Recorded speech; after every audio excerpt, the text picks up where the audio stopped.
अस्सलामुअलैकुम। अगर आप किसी कंट्री में जाना चाह रहे हैं और वहाँ पे जाके आप जॉब करना चाह रहे हैं और खूब बहुत सारा पैसा कमाना चाह रहे हैं तो कोरिया एक बहुत ज़बरदस्त ऑप्शन हो सकता है। कोरिया में अगर आप जाना चाहते हैं तो वहाँ क्या तरीक़ाकार है, उसका वर्क वीज़ा कैसे हासिल करते हैं, वहाँ पे क्या क्या चीज़ें बेनिफिट हैं और क्या क्या वहाँ पे अखराजात होते हैं। इसके अलावा अगर आप वर्क वीज़ा से पहले जाना चाहते हैं, यानी कि वर्क वीज़ा का एक पूरा प्रोसेस है वो कैसा है, किस तरीके से आप अप्लाई कर सकते हैं, 2025 में आपको हर चीज़ आपको बताऊंगा। लेकिन अगर आप विज़िट वीज़ा पे जाना चाह रहे हैं तो उसके क्या क्या रिक्वायरमेंट होती है, ये सारा कुछ भी आपको बताऊंगा। अगर आप कोरिया में किसी यूनिवर्सिटी का स्टडी वीज़ा हासिल करना चाह रहे हैं तो ये डिटेल भी आपके साथ आज की वीडियो में शेयर करूँगा। मेरा नाम अहमद है और आप देख रहे हैं मेरा चैनल कोरियन पेन। तो चलिए शुरू करते हैं। जी तो दोस्तों, कोरिया एक ऐसा मुल्क है जहाँ पे अगर आप चले जाते हैं और इसका वर्क वीज़ा हासिल करते हैं तो इस वक्त जो कोरिया का वर्क वीज़ा है वो 10 साल का है और आपकी एज अगर 18 से लेके 40 के दरमियान है तो आप कोरिया जाके वहाँ पे कमाई कर सकते हैं और महीने का कम से कम जो बेसिक सैलरी है, यानी कि 8 घंटे ड्यूटी और हफ्ते एतवार छुट्टी करके भी आप 4 से 5 लाख रुपया बड़े आराम के साथ कमा सकते हैं। अब इतनी अच्छी अपॉर्चुनिटी है वहाँ पे और हर साल तकरीबन वीज़े आते हैं और ये वीज़े जो हैं तकरीबन 15 ममालिक हैं उनको ये दिए जाते हैं। लेकिन उसके लिए जो सबसे ज़रूरी चीज़ है वो ये है कि आपकी एज 18 से लेके 40 के दरमियान होनी चाहिए और आपको कोरियन ज़बान आनी चाहिए। यानी कोरियन ज़बान का आपने टेस्ट पास करना है, उसके बाद ही आप कोरिया जा सकते हैं। वहाँ पे इस काबिल हो जाते हैं, एलिजिबल हो जाते हैं कि कोरिया की जो कंपनी है वो आपको हायर कर सके। अब इसका तरीकाकार, अगर आप चैनल पे नए हैं, आपको इससे पहले ईपीएस सिस्टम का नहीं पता, तो आज की वीडियो में कंप्लीट डिटेल के साथ आपको ईपीएस सिस्टम के बारे में बताऊंगा, उसकी क्या रिक्वायरमेंट है और कैसे आप उसको अप्लाई कर सकते हैं, किस तरीके से आपने तैयारी करनी है। और टेस्ट अगर आप पास कर लेते हैं तो आप कोरिया का वर्क वीज़ा हासिल कर लेंगे जो 5 साल भी हो सकता है और 10 साल भी हो सकता है। यानी 5 साल 2 टेन्योर होते हैं आपके। 5 साल असल में वीज़ा होता है 4 साल 10 महीने का और उससे अगला वीज़ा 4 साल 10 महीने का भी आप ले सकते हैं। लेकिन ये हर साल स्टार्ट में यानी जनवरी या फरवरी में एक कुरानदाजी होती है, बैलेटिंग जिसको कहते हैं। और उस कुरानदाजी में क्या होता है कि आपका पासपोर्ट नंबर आपने अपना दिया होता है, वहाँ पे कंप्लीट इसका तरीकाकार है, ऑनलाइन आजकल अप्लाई होता है। 1000 रुपया फ़ीस आपने जमा करवानी है, वो फ़ीस जमा करवा के उसके साथ आपने ऑनलाइन अप्लाई कर लेना है। जब आप अप्लाई कर लेंगे तो उस वक्त आपका पासपोर्ट रेडी होना चाहिए। लेकिन आईडी कार्ड पे भी आजकल अप्लाई कर सकते हैं आप लोग। आईडी कार्ड पे आपने अप्लाई कर लेना है 1000 रुपये फ़ीस जमा करवाने के बाद। जब आप अप्लाई कर लेते हैं तो उसके बाद वो सारे का सारा डाटा जो है वो कोरिया जाता है। जी हाँ दोस्तों, हमारे मुल्क में ये बैलेटिंग अगर होती तो डेफिनेटली इसमें बहुत ज़्यादा करप्शन होती, तो इसलिए कोरिया वाले किसी पे एतमाद नहीं करते। वो सारे का सारा जो डाटा होता है, लिस्ट होती है, वो कोरिया चली जाती है। मिसाल के तौर पे अगर 5 लाख बंदों ने अप्लाई किया है तो वो सारे के सारा 5 लाख का रिकॉर्ड जो है वो कोरिया लिस्ट जाएगी और उसको कंप्यूटराइज बैलेटिंग होगी। अगर उसमें से उन्होंने 50,000 ऑलमोस्ट 50-60 हज़ार लोगों का टेस्ट होता है हर साल, तो उसमें से 50,000 एक मिसाल कर लेंगे, 50,000 जो लोग हैं उसका बैलेटिंग में नाम आ गया। अब अगर उसका नाम उसमें आ गया तो फिर मरहला वाइज आपका कोरियन ज़बान का टेस्ट होता है। अब कई लोग ये सोच रहे होते हैं कि मेरा जब नाम आ जाएगा उसके बाद मैं अप्लाई कर लूँगा तो मुझे थोड़ा सा टाइम मिल जाएगा और मैं पास कर जाऊंगा। ऐसा नहीं है। जब नाम आएगा तो हो सकता है आपको 15 दिन मिले, क्योंकि जब बैलेटिंग होगी उसकी 15-20 दिन बाद टेस्ट शेड्यूल आ जाता है, मतलब टेस्ट स्टार्ट हो जाते हैं। किसी का 20 दिन बाद है, किसी का महीने बाद, किसी का 1.5 महीने बाद, किसी का 2 में, किसी को 4 से 5 महीने भी मिल जाते हैं। लेकिन फिर ये लक पे डिपेंड करता है कि आपकी लक कैसी है। आपको अगर टाइम ज़्यादा मिल जाएगा तो आप तैयारी अच्छी कर लेंगे। आपको अगर टाइम कम मिला तो आपने तैयारी, ये ज़ाहिर बात है, ये कोर्स बड़ा लेंथी है, कम से कम भी 4 से 5 महीने आपको लग जाते हैं इस कोर्स को।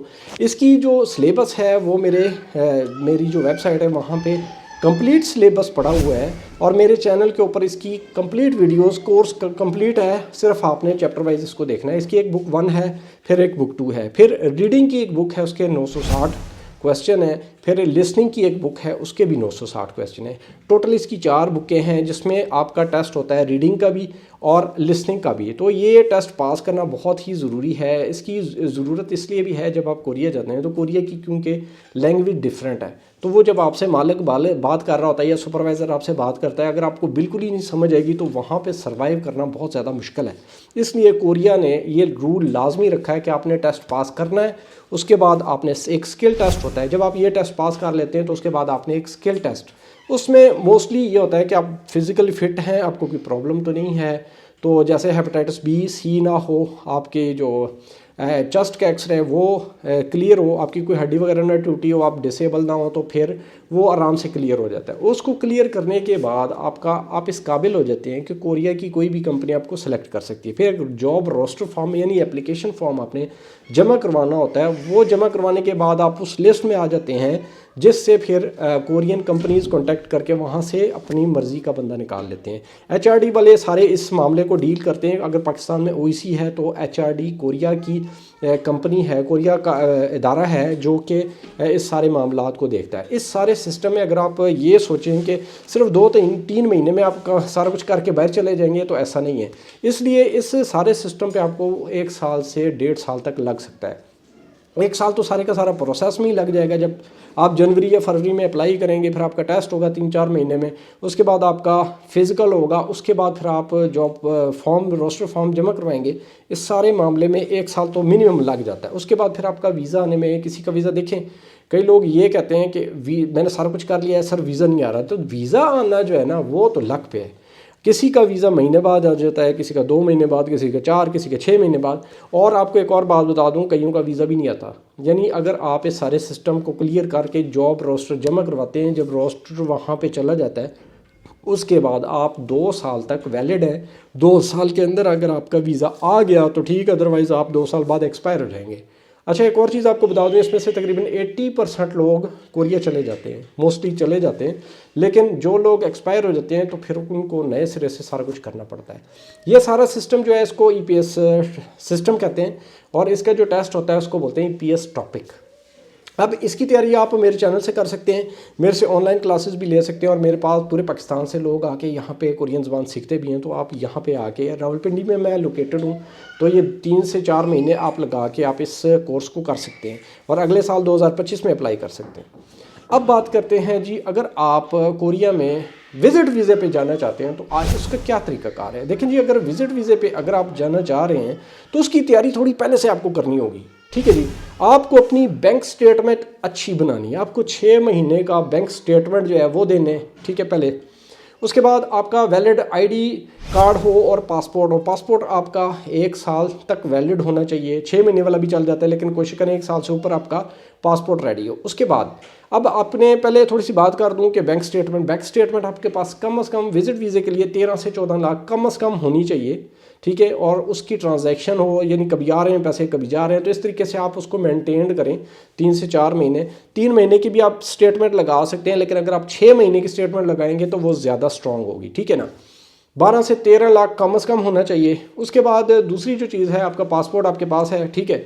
उसके बाद अगर आप बिज़नेस करते हैं तो आपको पिछले 2 सालों की टैक्स रिटर्न्स, ठीक है, एनटीएन अगर आपका बना हुआ है तो आपको, अगर आप इसके चैम्बर ऑफ कॉमर्स के अगर आप मेंबर हैं तो फिर तो बड़ा आसान हो जाएगा, वो भी आपका साथ लगेगा। और पिछले 2 सालों की जो आपकी टैक्स रिटर्न है वो भी साथ में आपने लगा लेनी है।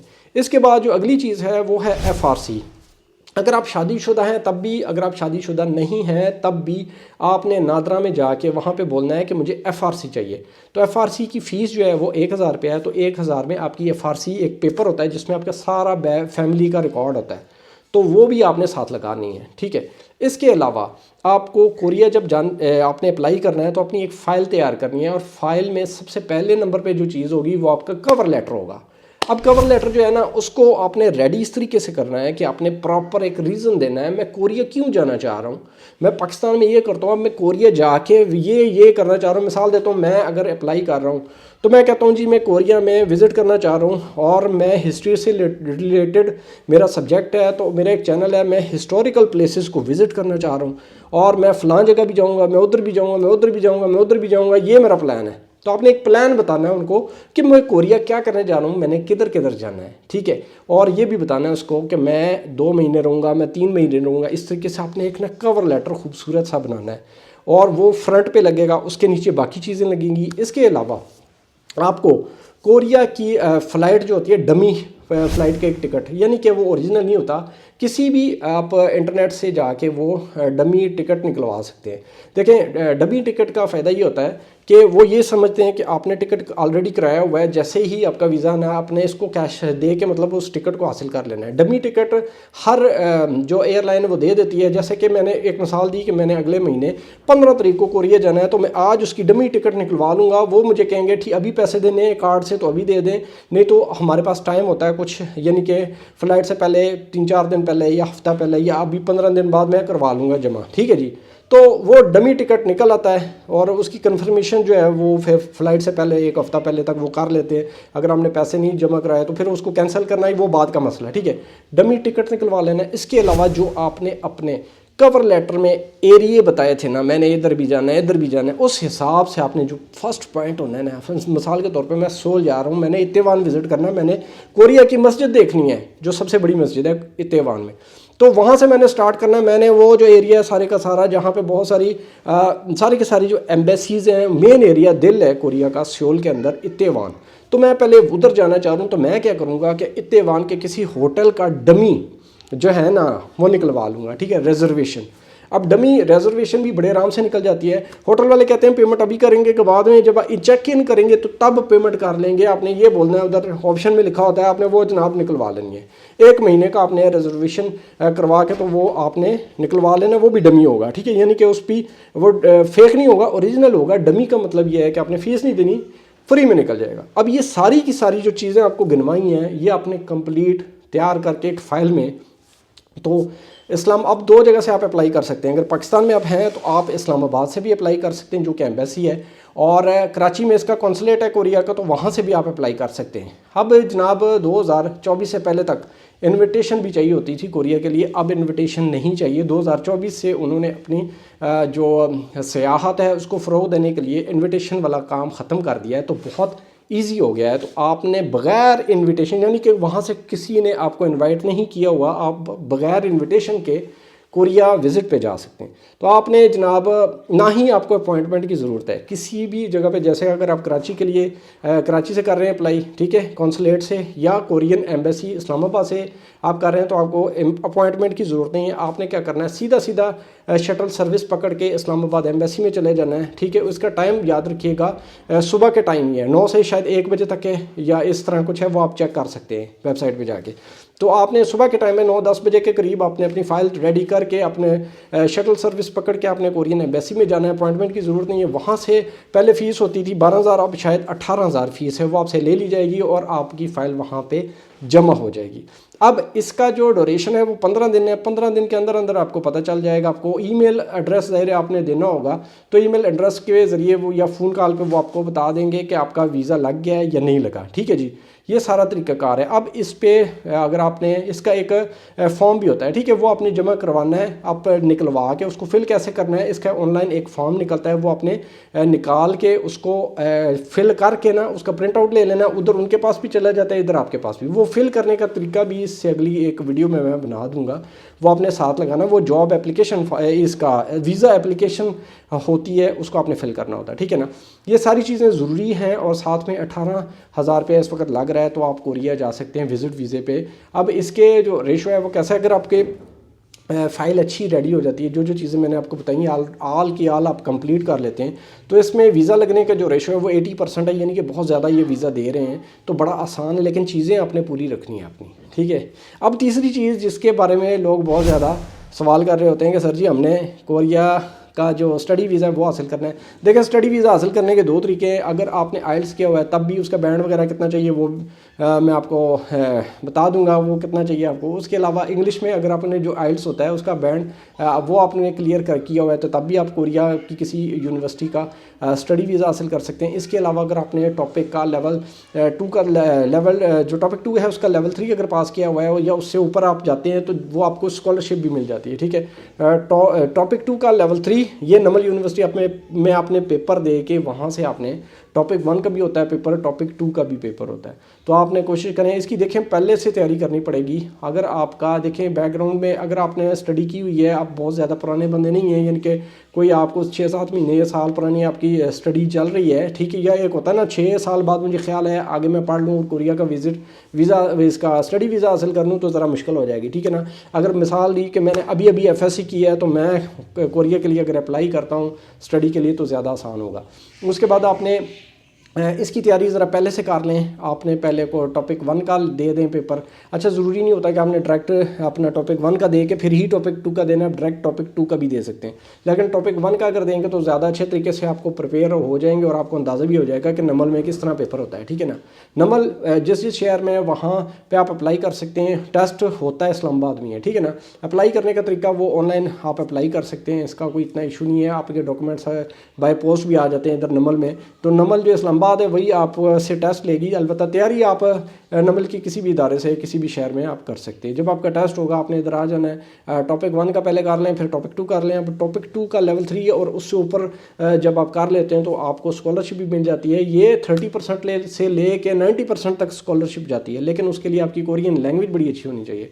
तो ये चीज़ें आपको पहले से रेडी करनी है। उसके अलावा ये यूनिवर्सिटी, कौन सी यूनिवर्सिटी में आपने अप्लाई करना है, कैसे अप्लाई करना है, आप ऑनलाइन भी कर सकते हैं और किसी एजेंट के थ्रू भी आप कर सकते हैं। लेकिन सबसे ज़रूरी जो चीज़ है वो कोरियन लैंग्वेज ही है, या फिर आपका आइल्स जो है वो क्लियर करना बहुत ज़रूरी है। इसमें मज़ीद बहुत ज़्यादा इन्फॉर्मेशन मेरे पास नहीं है, लेकिन जो बेसिक इन्फॉर्मेशन है वो मैंने आपको दे दी है। आप इसमें से डिसाइड कर लें आपको कौन से तरीके से कोरिया जाना है। वीडियो देखने का शुक्रिया। अल्लाह हाफ़िज़।